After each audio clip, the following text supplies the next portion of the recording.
Hi, this is Paula Connor, and this is part 2 of my ayahuasca series, Shining Light into the Darkness. And you may recall from the first video that we did, part 1, was really just an overview of what the medicine is, what you can expect. I showed you the temple, the mulaka that we were doing ceremony in, and excuse me, a little bit about the medicine. So today, I want to share with you what happened in ceremony 1, the first ceremony. We did 5 this year, as you may have seen from the first video. I participated in 5 ayahuasca ceremonies, sacred ceremonies, back in 2014 at a part of the jungle north of Iquitos. And this time I was in a different area of Peru and completed 5 more ceremonies in 2019, just this past January. So this is about ceremony 1, and I'm going to talk to you a little bit about the first ceremony because I didn't really know what to expect.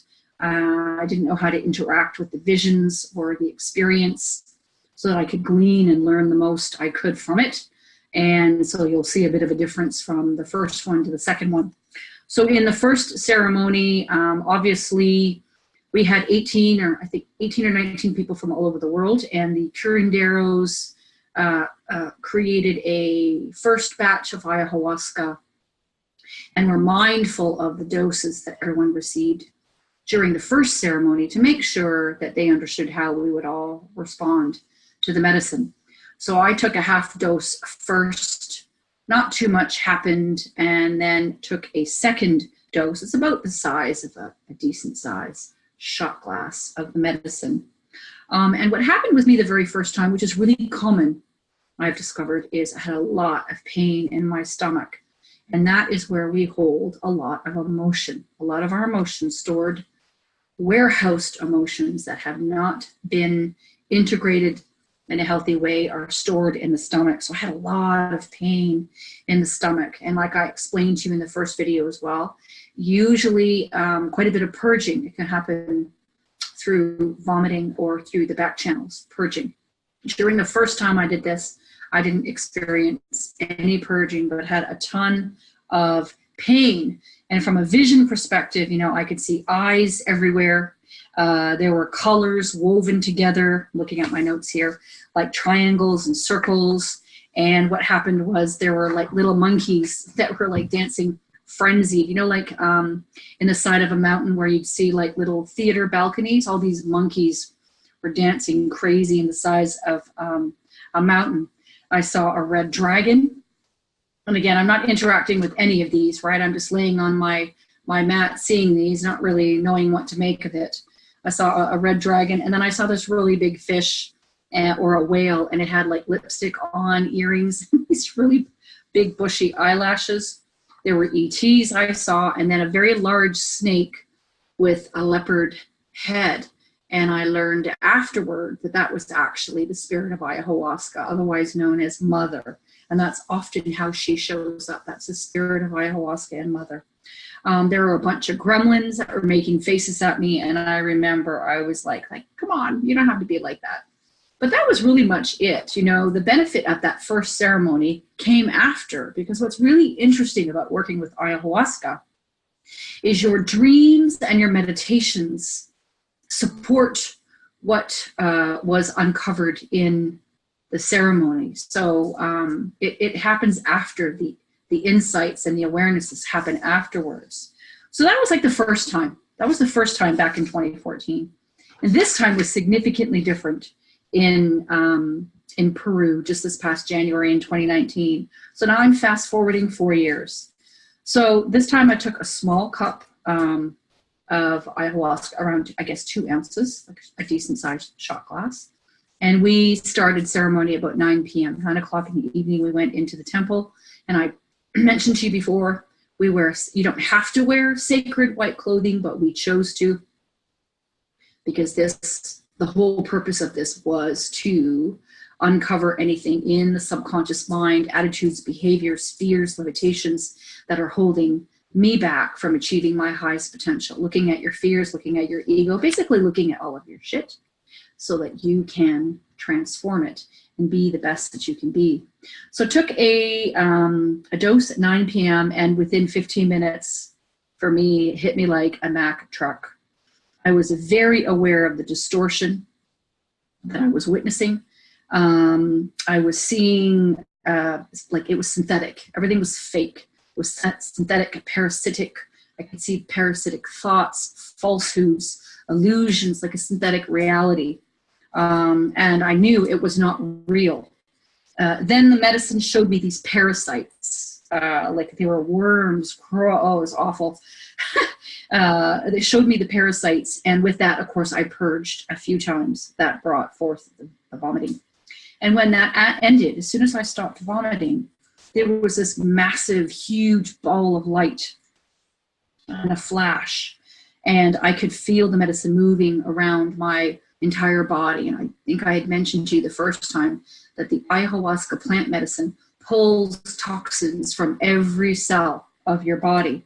And I could feel it moving all around my body. And then I lit up like a circuit board, literally. I was freezing cold, which is bizarre considering it's like 40 degrees plus with the humidity in Peru.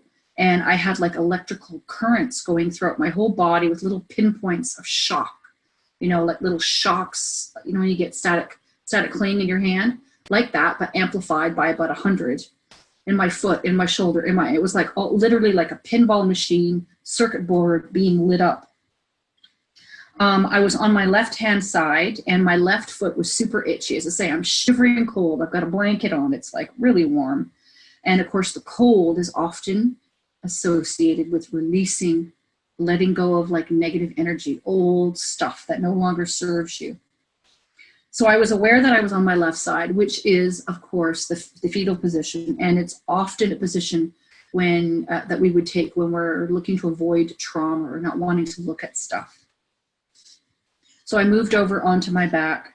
And then I could hear these words come from within my being, from my heart, that said, I am the source of my own warmth. I kept hearing this over and over and over again.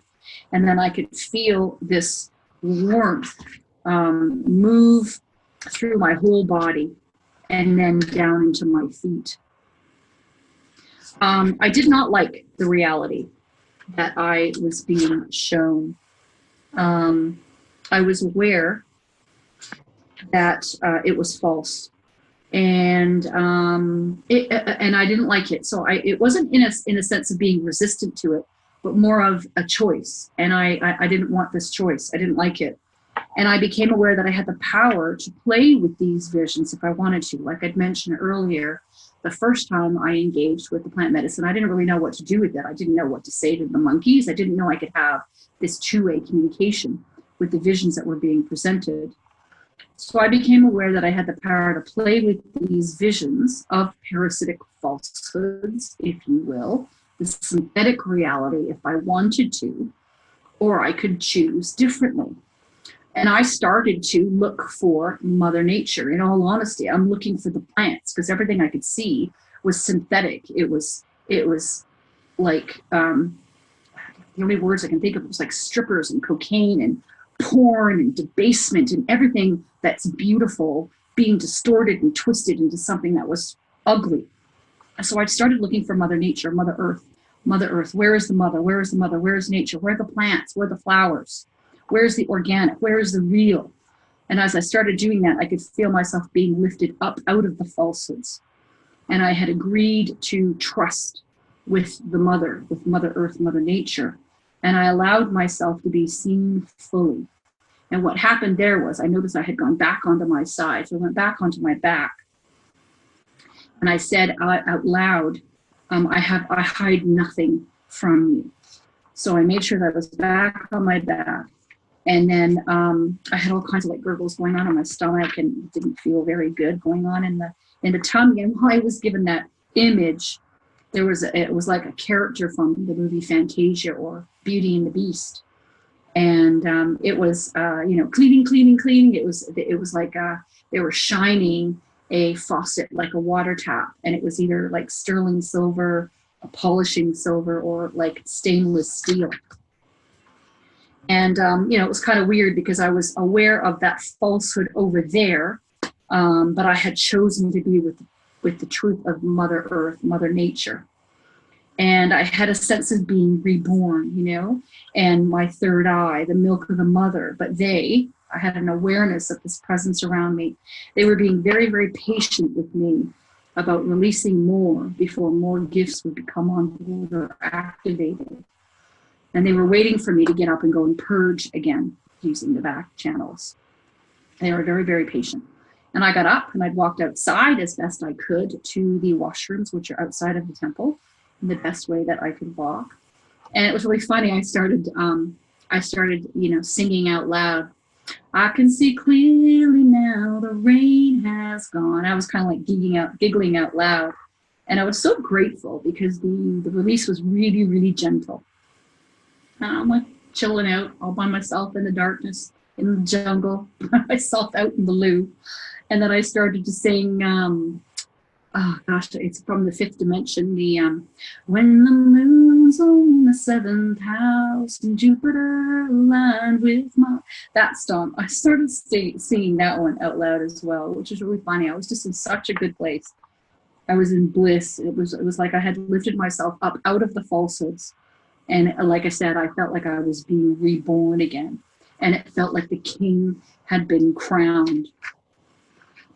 And then I was beginning to bloom like a little flower. I had gotten back into the temple at this point. And then I started seeing vines growing, a big vine growing, and all these little beautiful flowers beginning to bloom on the vine.